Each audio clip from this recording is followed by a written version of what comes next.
Um, Thank you so much, everyone, for joining us. This should be a really interesting discussion on the importance of poetry in promoting healing in different communities. We've got a really great panel today who I'm going to introduce to you now. I'm really grateful to all of you for joining us. Arthur, I wonder if we could start with you. I'm afraid I didn't get the biography from you, so would you mind introducing yourself, please? Sorry about that. I know everything was so last minute, but thank you for inviting me, and thanks to Leah for recommending me. And I'm just so happy to be here in this company.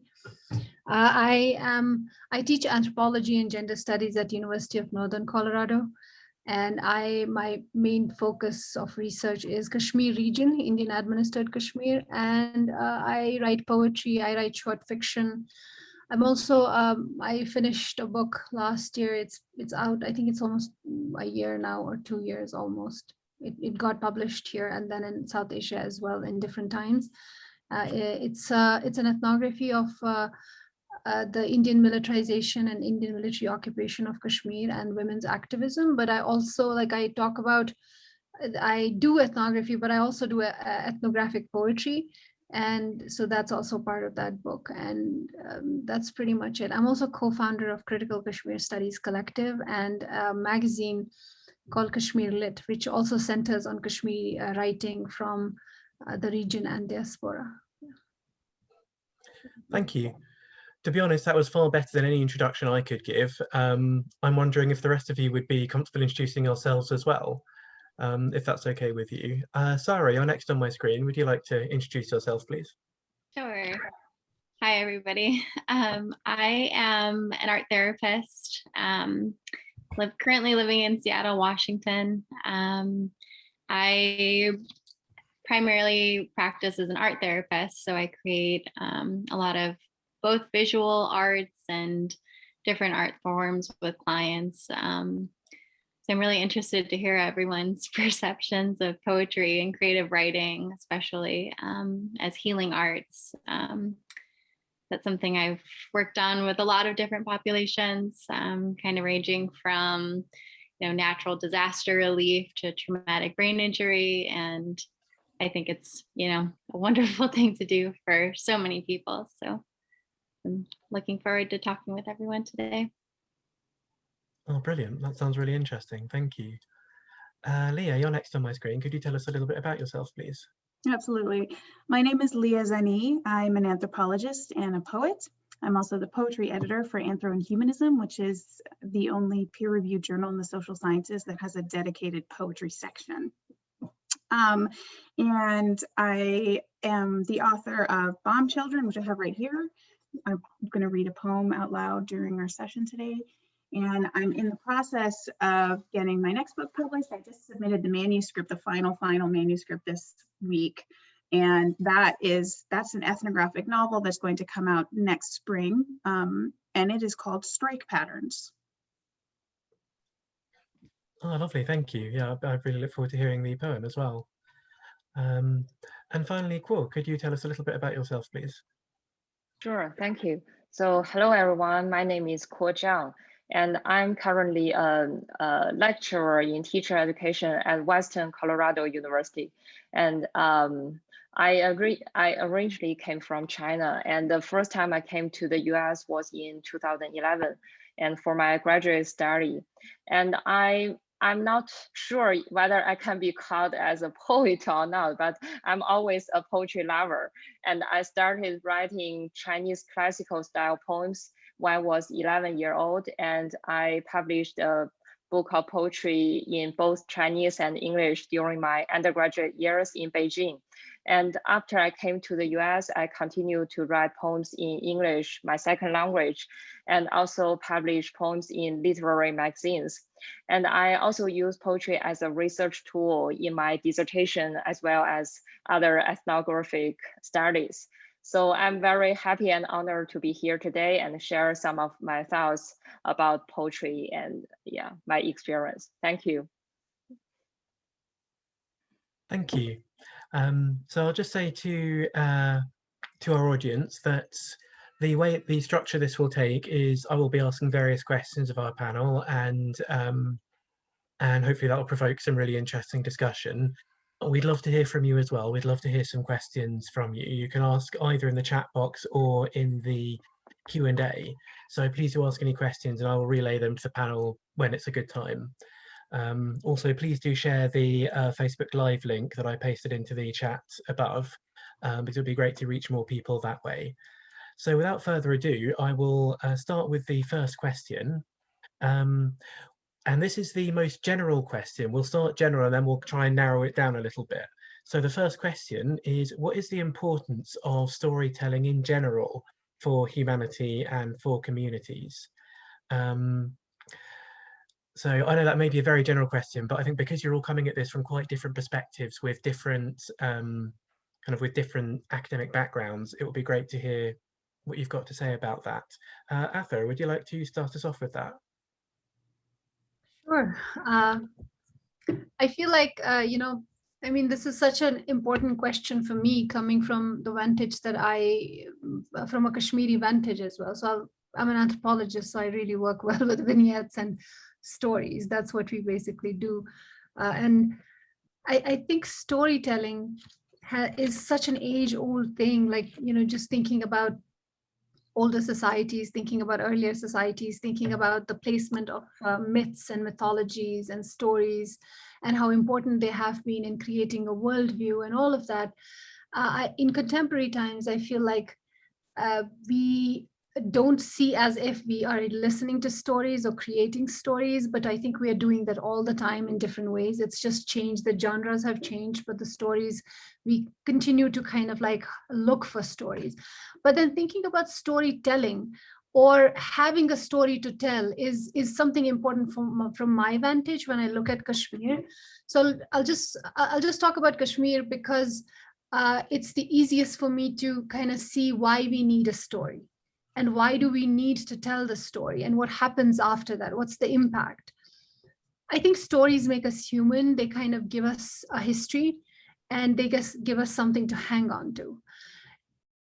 Kashmir right now is in a very terrible conflict. Right now, there is this inching settler colonialism that has been kind of like in operation for the last 72 years, but now it's kind of becoming big. And Kashmiris for the last 72 years, after India and Pakistan became two nations in the subcontinent, the Kashmiris kind of like were divided under Pakistan and Kashmir and under India.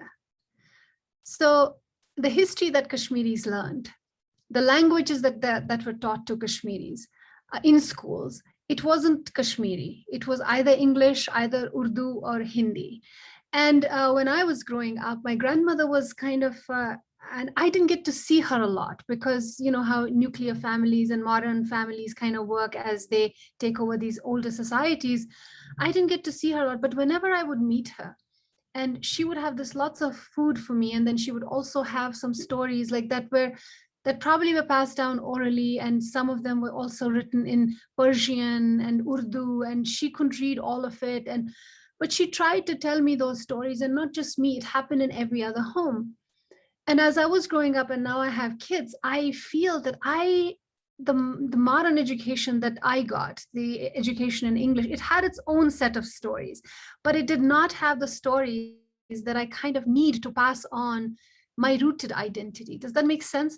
So I feel like in the modern contemporary times, all of us are trying to go back. Like I'm reminded of Gugiwati Yango here and thinking about, writing in Guyuku, thinking in Guyuku, writing a novel in Guyuku, and then kind of going back to that rootedness. And to me, storytelling becomes very important in that sense, not just the stories of old, yore and all of that, but stories like who are we as a people in the last 72 years? How do I tell that to my children? Like, how do I tell that to the coming generation? And I think stories is what gives you an identity in that sense. And that kind of also restores your humanity, because you tend to tell the stories in which there are failures, but then there are also some victories, and that kind of restores you in some manner. And growing up as a child, I felt like that I really lacked that. And now I go back to thinking, like, why did I not have a story of who am I as a Kashmiri? Because no one really sat down and bothered to write that story. And as a result, there was something lacking in that sort of the humanity of Kashmiris, and that's why people haven't heard those stories. And I think people like me and my generation, we took that burden upon ourselves. Like the other day, someone was saying, we were having this kind of conversation, and I said, you know, we have to make sure that we have to kind of like get our story right. And to me, that when you asked this question earlier as well in the email, I kept thinking like, we really have to get our story right, because that does restore my humanity. It tells me who I am, where I came from. And that's why I feel it's very important to write stories and tell stories, because it kind of makes you who you are, but at the same time conveys the importance of who you are in this globalized world that we have right now. Thank you. Yeah, I think what you just said was really powerful, actually. I think that's a really important point, and that's something I'm sure we'll be discussing further, is the importance of feeling in touch with the stories of your own heritage, both as an individual and as a community. So thank you for that. Thank you. Sarah, would you like to weigh in on that? Yeah, thank you. Very much so. You know, the work that I do of therapeutic storytelling and touching on, you know, the feeling and giving identity and discovering identity and how we create stories, both to figure ourselves out and, you know, people who came before us, and how can we make this easier and clearer to understand for people that we're talking to and communicating with now and in the future. I think, you know, creating stories, you know, we're talking about poetry. So through written language or spoken language. And also a big part of my work is to create stories visually. So that can look many different ways, but there's kind of a belief in art therapy that, you know, visuals and creating arts, like tangible arts, can go a bit further sometimes than words can. And that's meant in the sense of when you're sitting and talking to somebody, it can be quite intimidating sometimes to orally express like where you're coming from. And that's why therapy can be a big hang up for some people, is that it just seems so overwhelming. How can I possibly sit and talk to somebody and just express everything that has happened to me and that is happening to me? So this is sometimes when art therapy can be a great vessel to come forth and kind of carry these messages in alternative ways, more creative ways. So using forms of, you know, visual therapies and different mediums to hold those stories and to convey those stories. And poetry is just that. You know, it's a written and sculpted and curated way of telling a story in a way that, you know, words become visuals in that way, and there's pieces moving, and how are you going to lay it out in a landscape and share it with others? So this is a big question. But yeah, I think, you know, the importance of storytelling is that's who we are, you know, that's who humans are from the beginning of time, whether we're telling stories and through visuals or through language. It's the most important thing. Thank you. Given how general the question is, I'm impressed that you managed to come up with a definition. So thank you very much for that. That's really interesting. Leah, could we have your comments on this question, please? As a researcher who studies post-war zones, one of the big focuses of my work is on repair. And I think that literary methods, whether I'm using it in my own work as a poet or whether I'm working with someone who is a poet in the community that I'm studying, I think that poetry replicates a lot of the creative labor that we already have to do in order to live these kind of messy lives that include violence and oppression and racism and all of those things that people have to do in order to just go on with their lives. And poetry allows us to tell stories about that complexity and messiness, which is work that everybody has to do in their life. It just becomes more poignant and profound when you're dealing with something like the aftermath of war. And so again, thinking about repair, I think we may not have control over the things that happen to us, but we do have control over the stories we tell.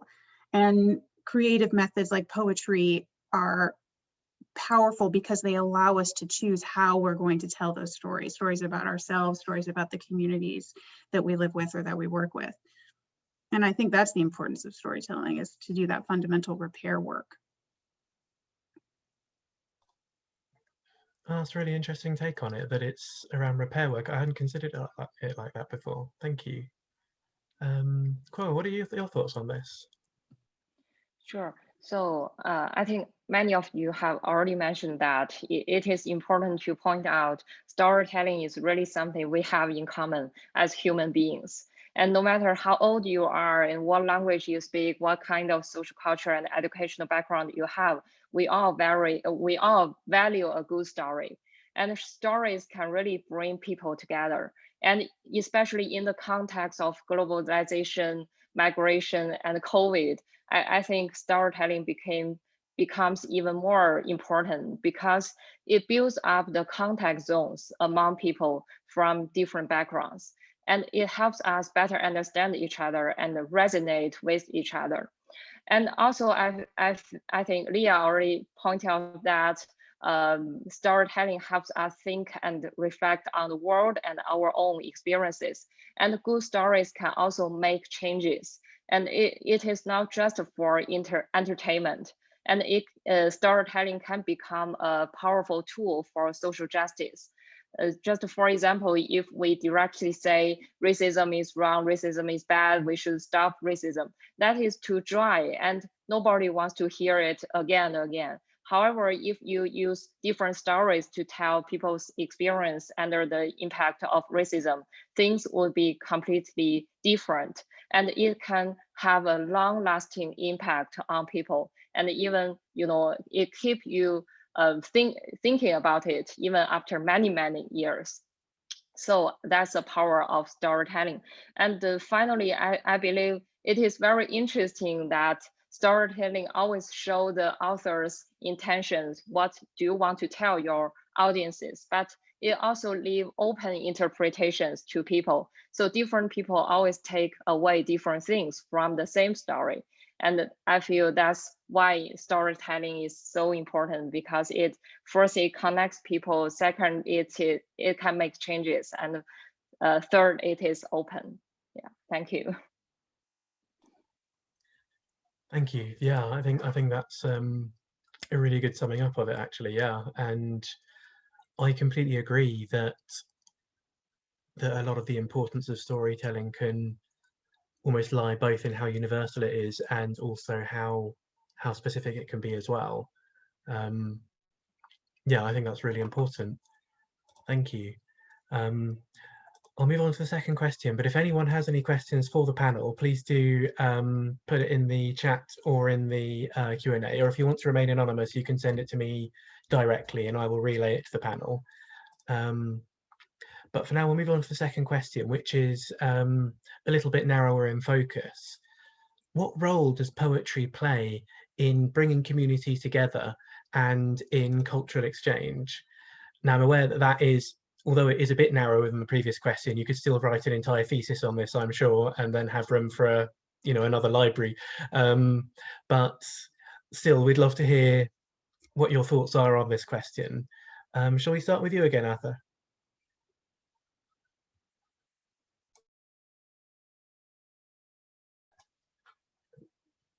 Sorry, you're still muted. I'm sorry about that. So what role does poetry play in cultural exchange, and what was the other thing that you mentioned, in bringing communities together and cultural exchange? That's right. So again, thinking about what role does poetry play, I feel like I'm thinking about poetry these days a lot more than I would normally, not just because, you know, I tend to write it, but because I'm presenting a paper on thinking about the place of poetry and in Kashmiri, in the Kashmiri, the communities in Kashmir, or maybe just I don't want to kind of like show Kashmir as if it's a one big thing, but the populations inside Kashmir, different communities, different neighborhoods, different literary groups, people who are like just, you know, interested in arts and different genres of writing, or even just the common people who technically don't write poetry or have no direct connection with poetry. Like, what does it mean for them? And that's a question that I'm engaging with in these days. I also go back to thinking about, you know, as Lee also already mentioned about this repair work, the way I kind of see this, as I said, you know, you kind of restore people's humanity, which has been taken away from them. That's what the storytelling or stories do. And I see poetry pretty much doing the same thing in a different manner. Now, there's a couple of things that are different. One of the things that poetry differs from storytelling is that it is also very limited. Like, not everyone understands or wants to listen to poetry, but people, those who do, it really is meaningful for them. And I feel Kashmiris, they have lived under occupations for so long that they cannot speak very explicitly about their experiences.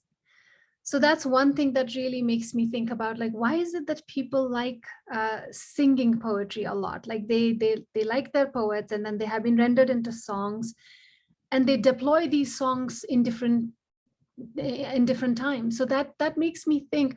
And there's this one professor of English who actually is a Kashmiri as well. He's written about this very interesting thing that Kashmiris do. And it's like they will say a thing and then they will end that particular narration by a poem. And not an entire poem, but a snatch from a poem, or just a sentence, or just a verse.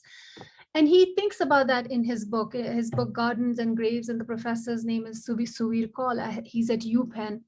And he says, it makes me think, like, why do they end their conversations or any narrations with poems or a piece of poetry? And he ponders over that. And when I kind of like take that question, I feel poetry makes you say so much without even kind of like confronting the powers that be. So that's at one level, like it lets you say anything. I remember I used to edit an Urdu magazine that was a literary journal. And my editor, he, when we used to take the submissions in, and he would say, oh, we can't publish this story. Oh, we can't publish this prose piece. And I would say, why? He'd say, oh, it's too explicit. Like, look what he's written. And then we would have poetry and he would go ahead with the poetry. And I would say, why are you publishing this? It's pretty much the same thing that the story was, that the prose piece was. And he's like, but it's poetry. So there's also this level of, I would say, privacy to poetry. I wouldn't call that it's hiding something, but it is hiding in plain sight, so to speak. So in poems, like, you say things that maybe the state government immediately will not take notice of, but it does eventually, like when it becomes more and more explicit. So I feel that has created a placement for poetry in such societies, especially in Kashmir.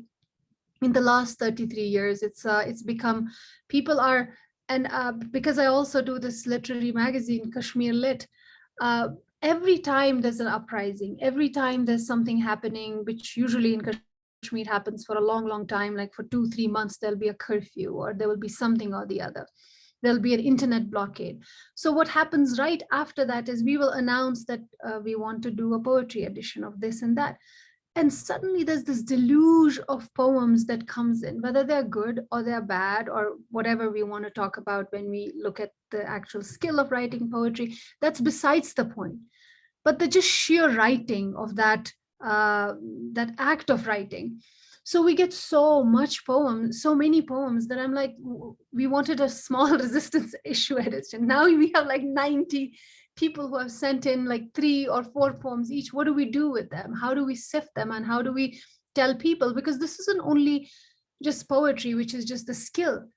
It's also, as earlier mentioned, like this repair work. This is kind of like telling yourself who you are and where you come from. And I feel it does do, as Sarah was talking about, therapy and art being therapeutic. I feel it does give you a layer of privacy as well for what you're saying, because poems are not immediately taken as explicit exposés on the government, but they're kind of taken as these literary genres. Still, it becomes that. I'm not saying that it doesn't, and it does. Poets are the first one to get a rap on their heads and backs and wherever. But then there's also this deluge that just comes in. So for me, that kind of is bringing these communities together in thinking about poetry and thinking through poetry, sorry.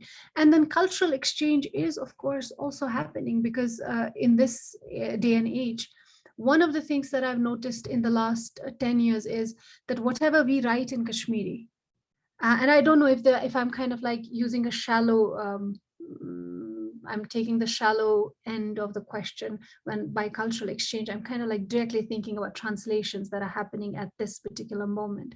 So there are several websites that do translations of work that are going extinct, or languages that are endangered.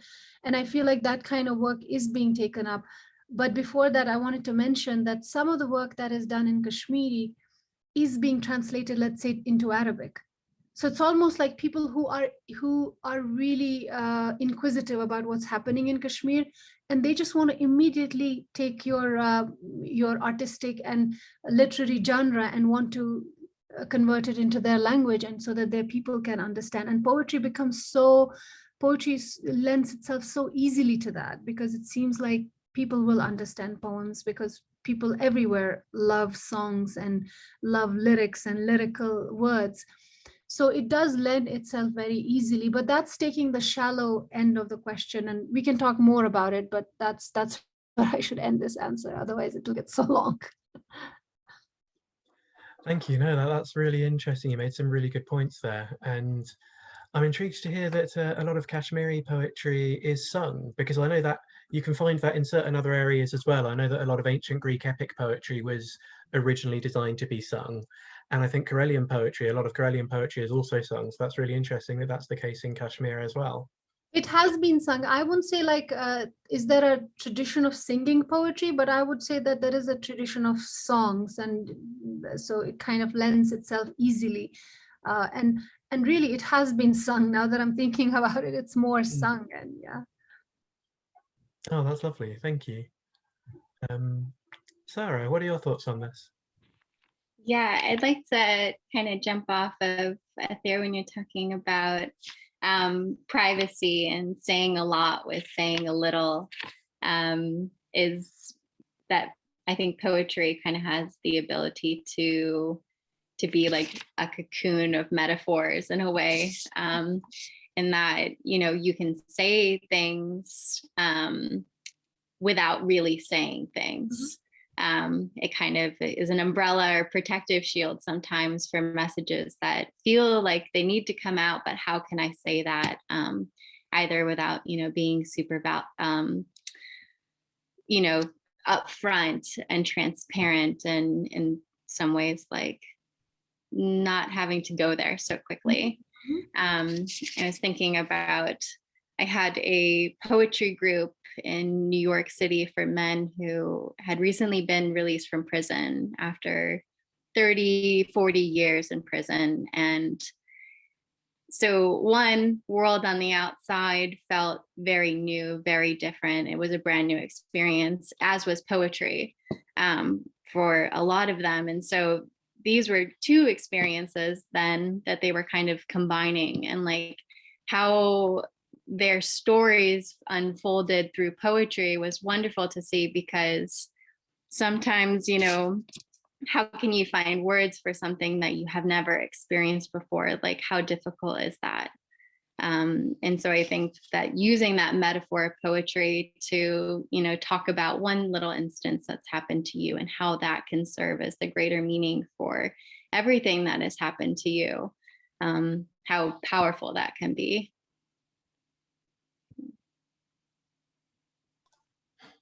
Absolutely. And I suppose from the other side, hearing the words of someone who has been through something that you haven't can actually bring the power of an experience to you much better than a very dry explanation of it, for example. And I've certainly found that when reading poems from other places or from other times as well can sometimes be really enlightening and bring both universal and very different experiences to heart. Yeah, yeah. Like we were saying earlier, how there's so much power in being able to share stories of people who have experienced racism, and how that gives like that firsthand experience, and how those stories then are so impactful because you get like that real insider perspective of what the person has been through. Absolutely. Thank you. Leah, what are your thoughts on this? Well, first I want to say that at the journal Anthro and Humanism, we have experienced what Author just described, where during the height of the Black Lives Matter and like the election last year and all of that, there was this kind of lull in our poetry submissions. But now where we've experienced more of an increase in submissions, and actually I'm going to drop a link into the chat. Just published this poem by Jeremy Peretz called NHI, No Human Involved, which is a police euphemism for certain kinds of shooting events. And it's often used in a derogatory manner to refer to shooting events where a Black person is killed. So NHI, No Human Involved, it's like a horrible way to refer to an instance in which a person has been killed. Unfortunately, this poem is behind our paywall, so I'm dropping that link here for those in the chat who have access to this probably through your local library. And I apologize, our journal is paywalled, as is a lot of academic publishing. So that's the first thing I want to say on that we're starting to, I'm proud that our journal is starting to work through this deluge of politically relevant poems that people are writing in order to process the crises that we're experiencing here in the United States. The other comment I have on this, again, popping off of what Atar and Sarah are saying, is that poetry in Laos is also often sung. And one of my great lessons was when I went to hear some of these poems being sung by a group of monk poets who called themselves peace monks. They were using this sung poetry in order to create a feeling of peace in communities that had been impacted by the war. And so I go to one of these events and I'm listening to monks reciting and singing these poems that they've written about peace. And I'm having trouble translating. And I ask one of the poets afterwards, can you help me get an accurate translation of this poem? And the monk said, oh, it's not about accuracy. Like, I'm not going to help you translate this. It's not about understanding. You don't need to know the words. He said, the most important thing when you hear these songs of peace is to let the sound smooth out your mind, to let it calm you. The song is supposed to create a feeling of inner peace inside you. And you can have that experience of inner peace without listening for what the words are. And in fact, if you're paying attention to the words, you may be so caught up in analyzing it that you're not going to be paying attention to what the poem is actually making you feel. And this was really important moment for me, because it made me realize that in my scholarly focus on trying to understand or translate these poems, maybe I was missing what was actually most important about what these monks were trying to tell me.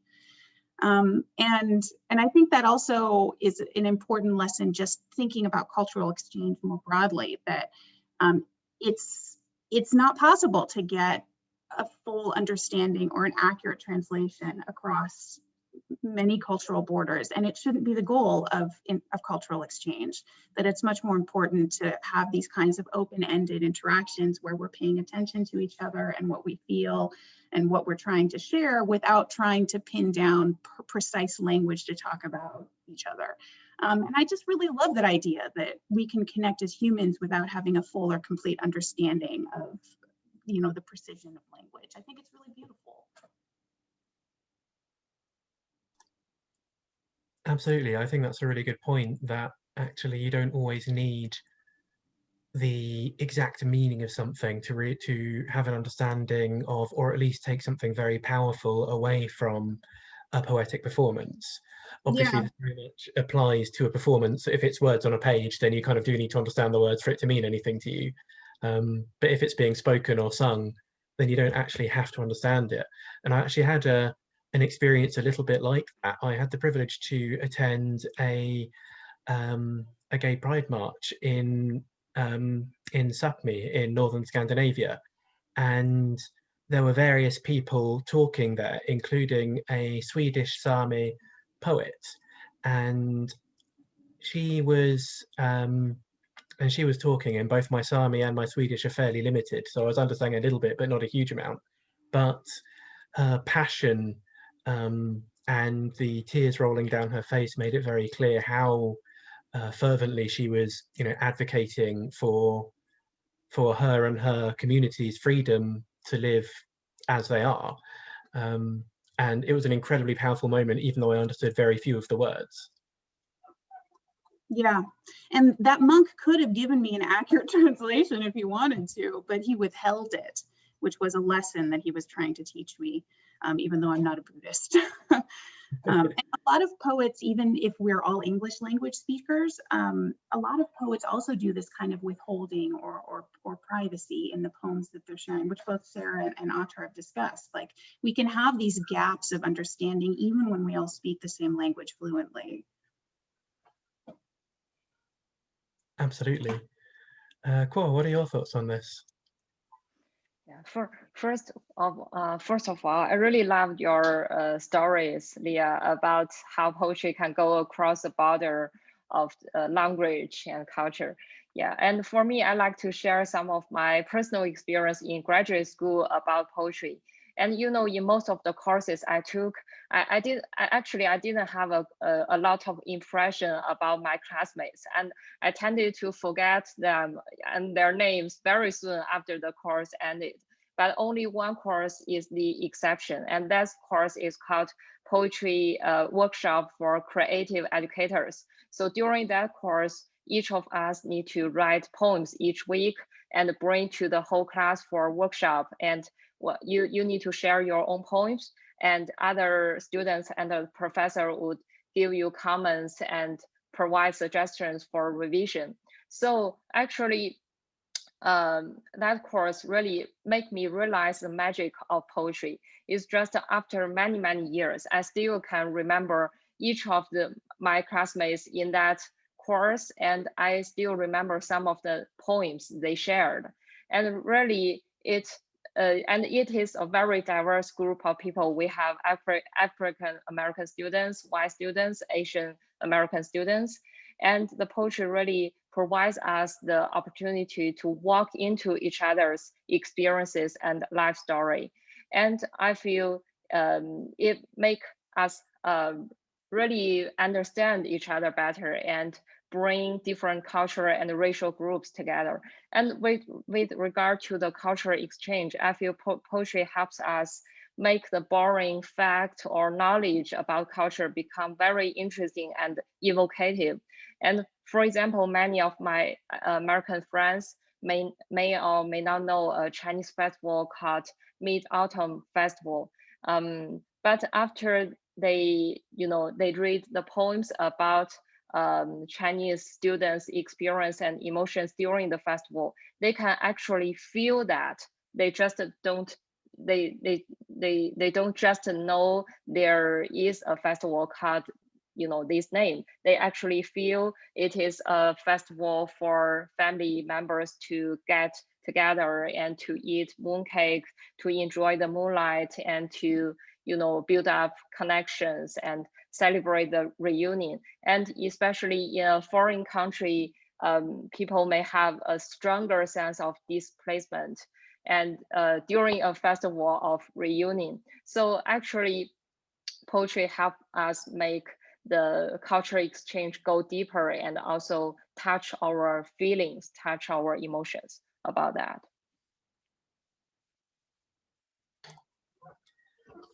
Thank you. Yeah, I think in some ways that's the hardest thing to track, isn't it? Is that kind of cultural exchange. But certainly, in my opinion, there's nothing better than being in a community filled with people from everywhere with lots of different backgrounds and experiences, and all sharing some of those experiences and their perceptions.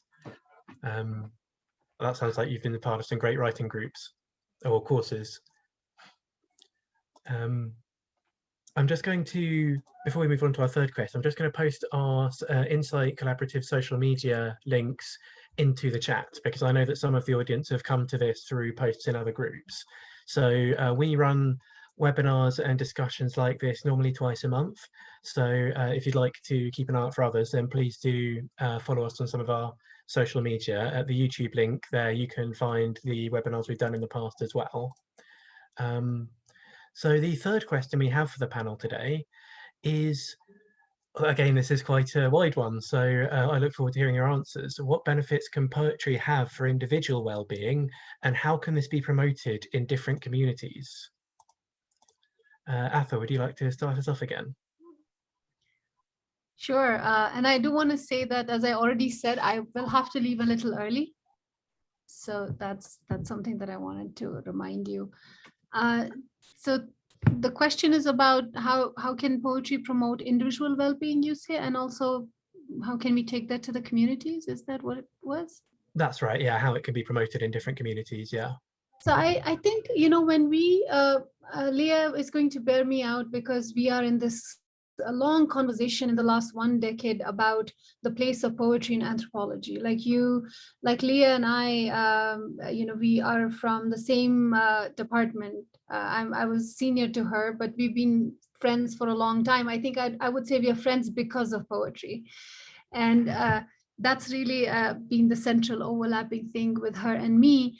And the conversation that we've been having for the longest time, it might not be a day-to-day conversation, but part of the conversation that Leah and I are is, what does poetry do in anthropology? Like, what's the place of poetry? Not that it doesn't have a place, but what does it mean for us to be poets as well as anthropologists, and why are we bringing them together? So I think that's where the answer for me lies. When I was in the field, or when I am in the field, I cannot shut my poet side. And I also am a researcher in the field. And early on, I think when we began our doctoral program, I began a little earlier, but the conversation was pretty much the same, which was like, what does it do? Like, you're hardcore researchers, you're anthropologists, this is social science. Poetry, of course, it can be something supplementary, it can be an ally or this or that, but it really isn't social science, so to speak. And there have been votaries who have really voted for and worked for that it is part of our data gathering, or it's part of our research, and it's a credible way of writing down or taking your research to the people. But there weren't a lot of people who would encourage you to do that. So I think we were few people in those days who kind of like really gravitated towards poetry, because this was connected to our essence. And Leah writes about that in her book. I write about that in my book, not in a big way, but we do have a space for I mean, she writes field poems. That's her genre that she actually founded in that sense. And I call my the process that I have, I call it an ethnographic surfeit, because I felt like there was so much suffusion when I was with these experiences in the field. And I was also a native anthropologist. I'd gone through some of the things that I was researching. So it wasn't as if I was alien to what was happening, or I was any different from the people that I was meeting. To me, poetry was like right there. It was part of my catharsis, so to speak. It was part of that surfeit and suffusion. Like when I would do my field notes, then I would do my poetry as well. And it just didn't seem any different. So for my own, it also gave me a sense of like self-making as I was making these discoveries as a Kashmiri. I hadn't had those stories before. So for me, it was also kind of like sort of instant history making, a little bit telling of story, and then really couching it in a poem. And writing this poem, whether I would edit it or not, but it would be part of my field notes and I would keep it there. So that's how it became important for me personally to see it as this surfeit to anthropology. I told them that this is the ethnographic surfeit because I am actually collecting data, but then I'm also writing poems.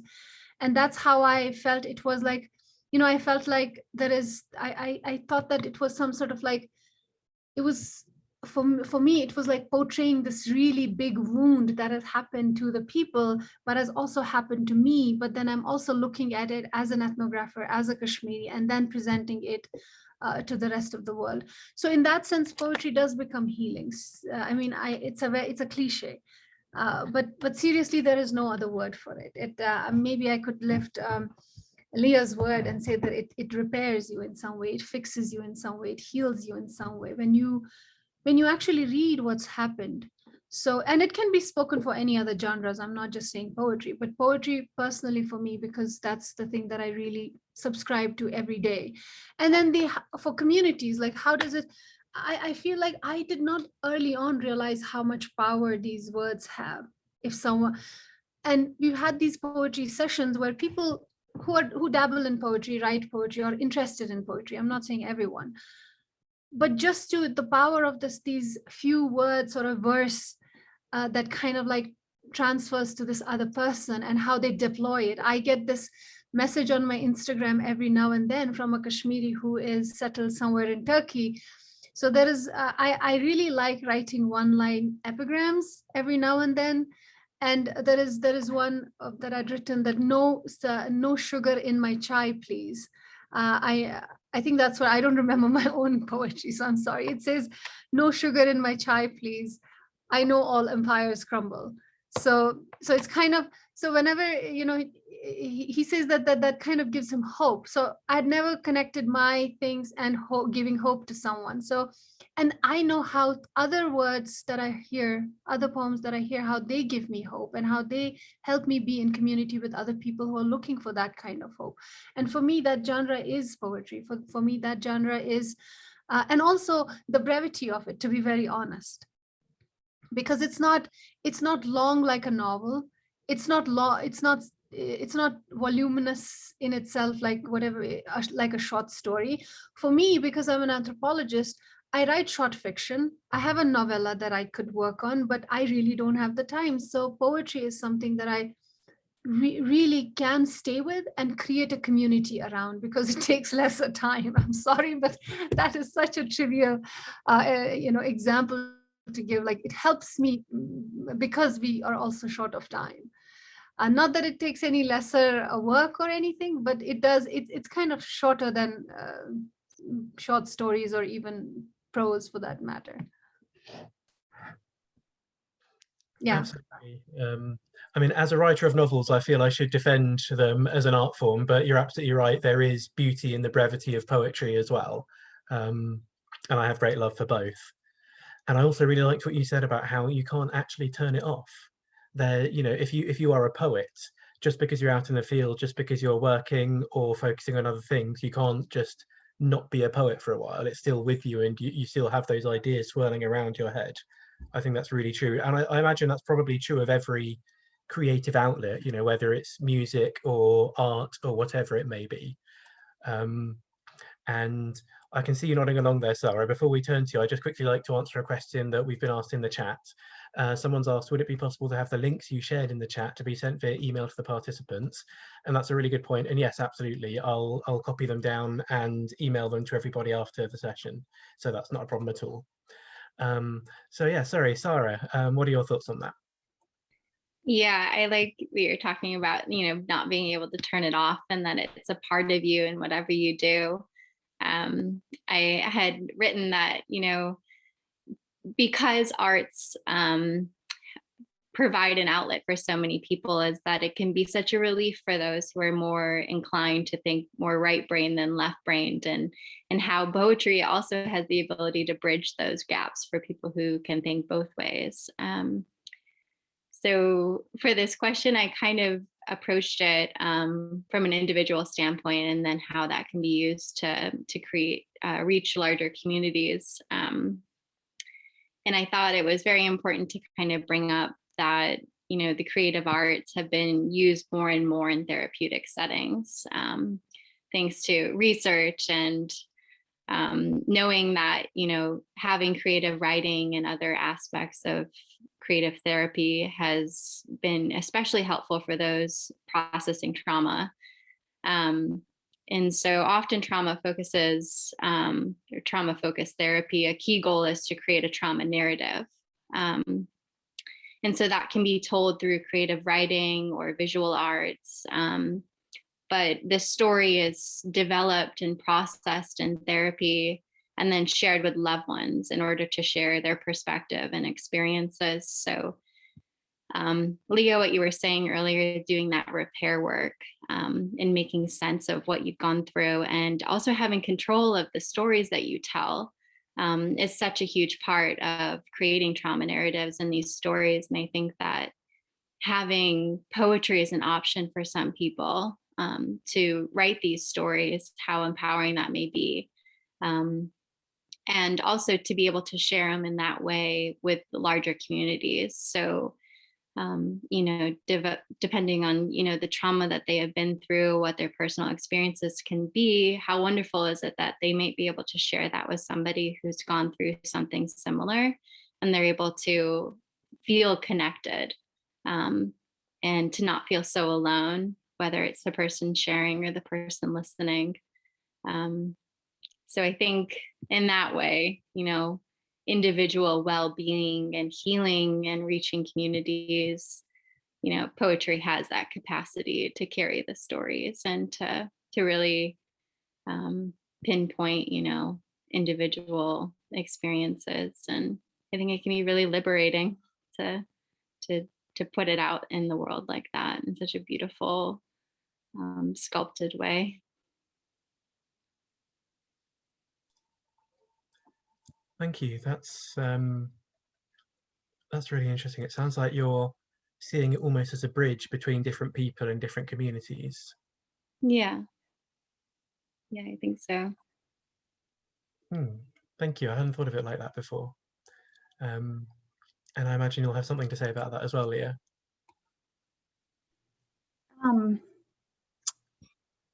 Well, I think that I return again to the idea of the sounds of the poems smoothing out our minds and our bodies and contributing to a feeling of inner peace, that even just listening to a poem can have this positive experience on us if we allow ourselves to listen fully. And that's definitely been an important lesson for me as a poet that I have then brought back to my work in the States, where my next project is an exploration of the use of high explosives in the United States. And as part of that work, I've been thinking about the ways that the American bombing of Laos is linked with that many of those bombs were literally made in American factories, and that there's this longer history of America using bombs and other forms of explosives like dynamite within the United States, in particular against Asian populations, like people of Chinese descent who were working along the Trans-Pacific Railway line were also subject to incredible casualty rates for the dynamite that was used to build the railroad.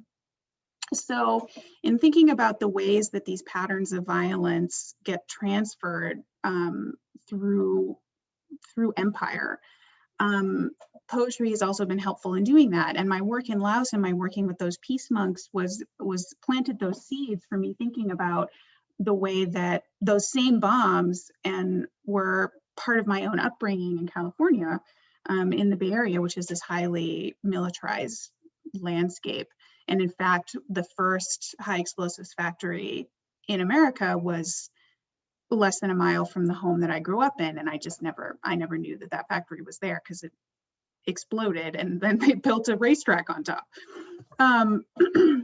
So in thinking about these linkages and like how witnessing the healing in Laos has then contributed to my own impulse now to try to heal some of these wounds in my home community, I'm going to share a very short poem that I wrote And I wrote this when I came back from my fieldwork in Laos and had not yet had the idea of studying the history of high explosives in my native California. But I think this poem was the beginning of me thinking about doing a project like that. So I had just come back from doing all this field work in the old battlefields in Laos, and I wrote this poem. Post-war, my sight has changed forever. I see the hulk of an army green helicopter in a farm field in rural California amongst resting tractors, threshers, harvesters. Every one is a wreck of something.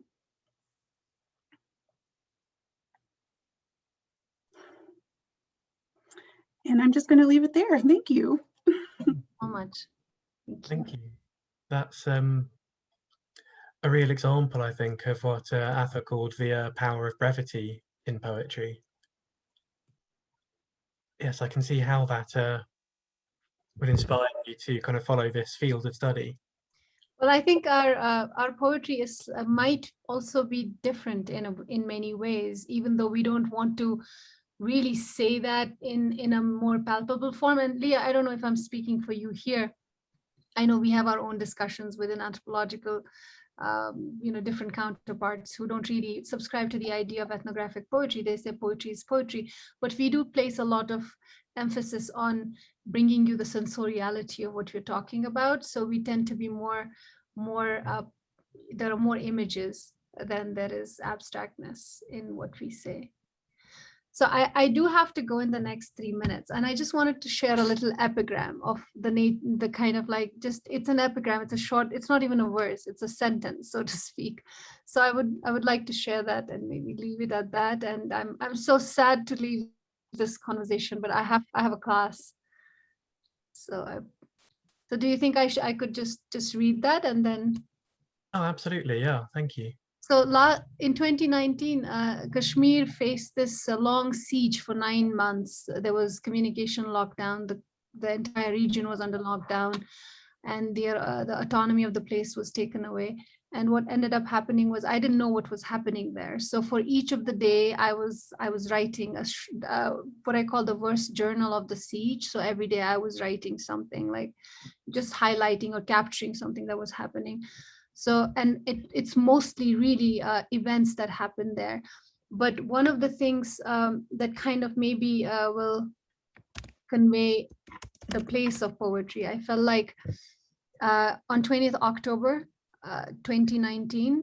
So just imagine this place where everything is under siege. There's a curfew. There are no phones. I can't really know what's happened to my parents. And so, for 3-4 months, we didn't know.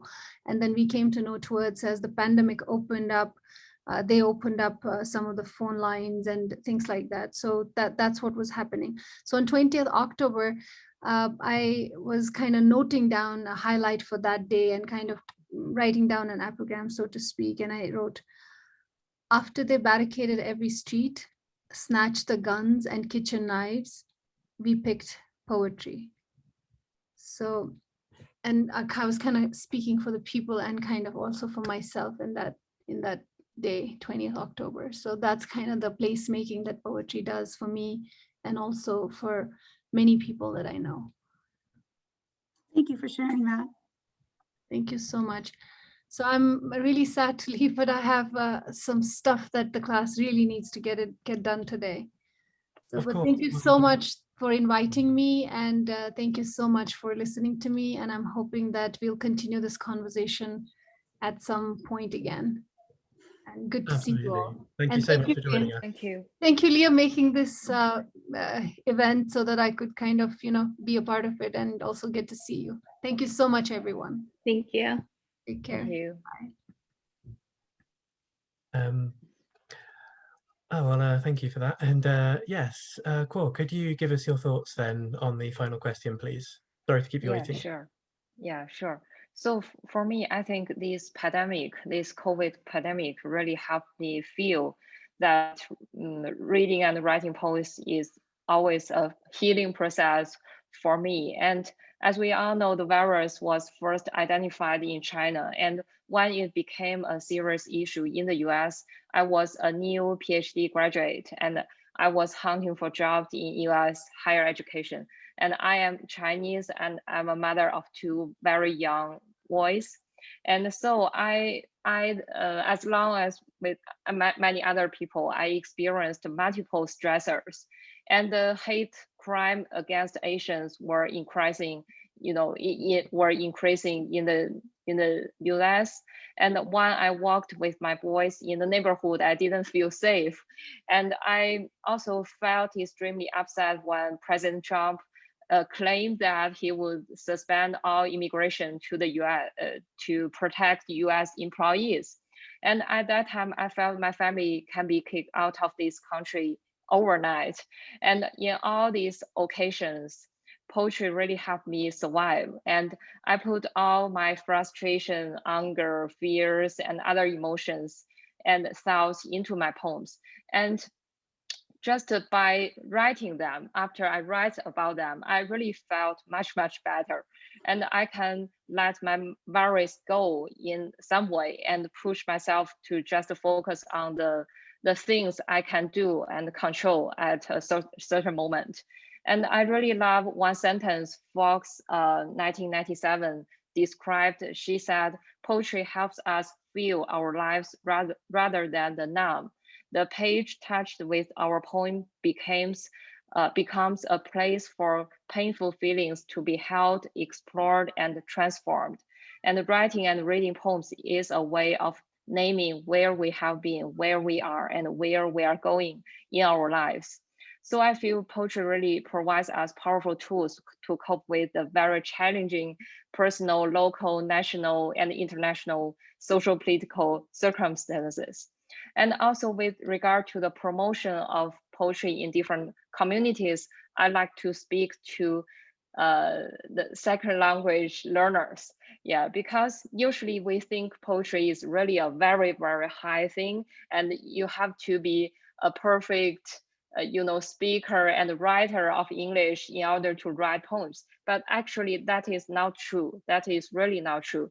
And I would love to encourage all second language learners to read and write poems, learn to write poems. And it really can help you find your voice and ownership in the new language. And you can always find that you own the better ownership of the language. You're even be able to express your, write in your mother tongue, but in a new language. That is a really very amazing feeling. And yeah, that's something I like to share. Thank you. Thank you. That's really true. I think there's a real sense of achievement both in reading and in writing poetry in another language.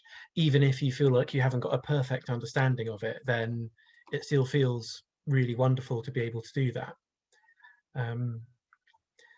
I'm going to put some links into the chat because we actually have some sessions every Friday this month, which are going to be showcases of different poetry. So next Friday we have a showcase of refugee poetry. The following week will be a showcase of diaspora poetry, in which you'll be able to see some of Kuo Zhang's poetry. And the following week it will be humanitarian poetry, which will be NGO workers and volunteers. And on the 30th of April, it will be what we're calling timeless poems, which are various poems from throughout history about some of the issues we've discussed today, and about some of the issues we focus on at Insight, including conflict and migration and identity. So please do register for those if they would be of interest to you. And I'll include those in the email as well. To our panelists, I'd like to say a huge thank you. Do any of you have any last thoughts that you'd like to leave us with? I just wanted to thank Ko for sharing that powerful story about the value of poetry in the United States right now. I'm really touched and moved to hear that, and I'm so happy to hear that too, and it makes me feel even more excited about reading your latest submission to the journal. So thank you for that as well. Thank you. Thank you. It's my honor. Thank you so much for sharing. I think what you're talking about. It's sharing your personal experiences and how empowering that can be for yourself and for others, and it can just be a great way of connection, and also just bringing attention to others who don't experience the same things.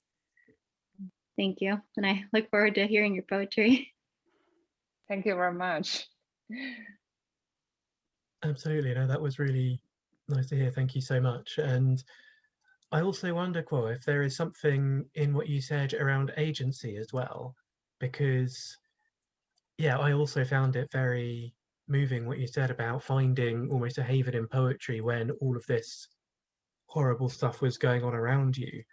And I wonder if there is a feeling of autonomy or agency when we feel so powerless to deal with a dreadful political situation that's going on around us, either nationally or even globally.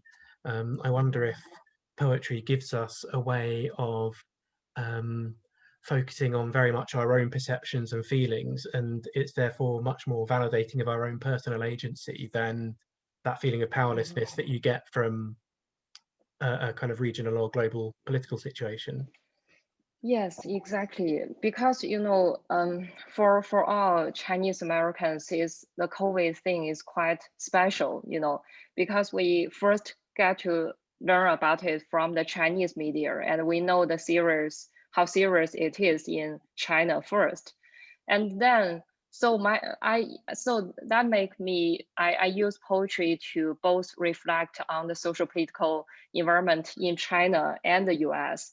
And some of my poems wrote about what happened in just a common Wuhan family, and when they experienced death of the whole family, and many of my American friends ask me whether I feel the fear that I wrote these poems that may make other people to target on me, to maybe Chinese people may blame me for to show the ugly side of the country, and the government, not the country, about the government.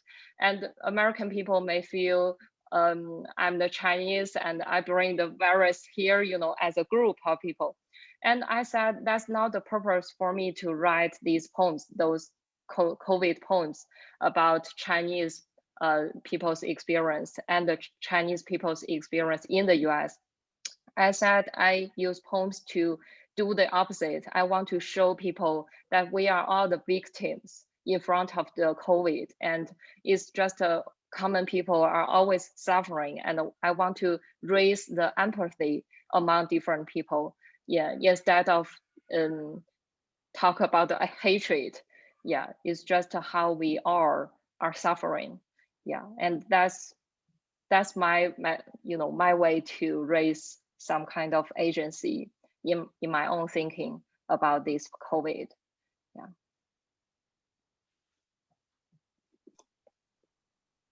Thank you. I think that's really powerful, and could be applied to poetry at large, that perhaps a major goal of it is to inspire empathy in others for the background and the experiences and everything else of the poet and what the poet is trying to say. Mm-hmm. Does anyone else have any other kind of final thoughts they'd like to share with the audience? No? Okay. Well then, thank you so much for joining us. It's been a really interesting discussion. I hope you've enjoyed it as well. And yeah, I hope we'll be able to have another discussion at some point in the future. Thank It was you. a pleasure. Thank you so much. Yeah, thank you for organizing it. Oh, you're very Really welcome. amazing. Thank you, Thank everyone, you. for sharing personal experiences and projects you're working on. It's all very inspiring. Okay, well, yeah, thank you very much, everyone. And it was lovely to meet you all.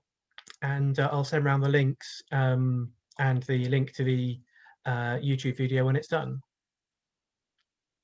All right, thanks so much. I hope everybody has an excellent day. Thank you. Yes, you too. Thank you. Thank you very Bye. much, everyone. Bye-bye. Bye.